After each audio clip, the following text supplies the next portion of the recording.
La vraie question, c'est est-ce que le mentalisme, c'est scientifique? Est-ce que c'est quelque chose qui existe vraiment?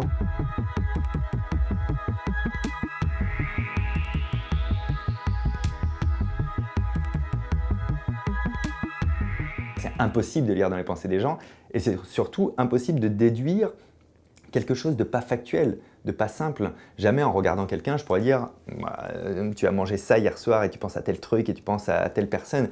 C'est impossible. Je peux déterminer si la personne, quand elle pense à une carte, elle pense à du rouge ou à du noir. Puis après, si c'est du noir, si elle pense à du pique ou à du trèfle. Puis après, si elle pense à une valeur haute ou une valeur faible. On voit bien que le processus, du coup, est très long. Quand je dis que je vais déduire ce que pense quelqu'un, c'est tout à fait réel. Quand je dis que je vais lire ces micro-expressions, c'est tout à fait réel. Aujourd'hui, on dit par convention qu'il y a 7 micro-expressions différentes que vous pouvez détecter en parlant avec quelqu'un. Si vous arrivez à la détecter, vous savez ce que pense réellement la personne au moment où elle vous parle. Paul Ekman, c'est l'homme qui a le plus travaillé au monde sur les micro-expressions du visage et surtout les 7 universels qu'on a tous, qui fait fonctionner les mêmes muscles sur les mêmes sentiments comme la joie, le dégoût, le mépris, etc. On va faire un parallèle avec l'hypnose. L'hypnose de spectacle, beaucoup de personnes se disent j'y crois pas, ça de toute manière ça n'existe pas. Par contre, si vous allez à l'Institut Curie à Paris, vous allez rencontrer une dame qui fait de l'hypnosédation. Elle assiste les chirurgiens pour faire des anesthésies sous hypnose.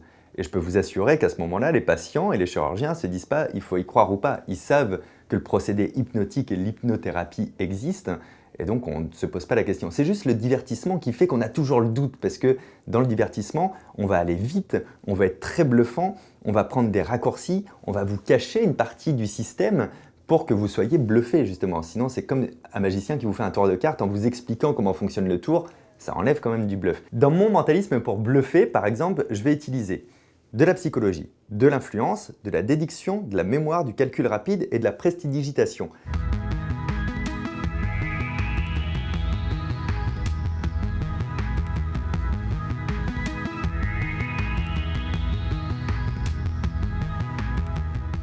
Ça juste nourrit le fantasme de la personne qui peut influencer les gens et savoir ce qu'ils pensent, tout simplement.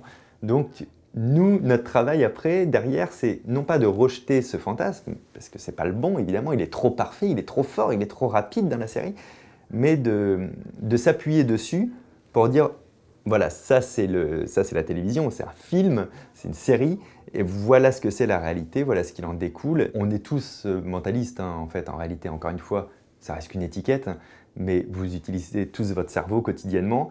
Quand vous avez besoin d'argumenter sur quelque chose, vous essayez d'influencer par une argumentation. Quand vous voyez quelqu'un et que vous demandez ce qu'elle est en train de penser, vous êtes en train d'essayer de déduire des choses. Il n'y a pas un mentaliste, ça n'existe pas, qui fait quelque chose que vous n'êtes pas capable de faire moyennement de la curiosité ou du travail. On a les mêmes 68 milliards de neurones, ils sont connectés pareil, donc tapez dedans, dans ce que vous voulez faire vous avez un super outil.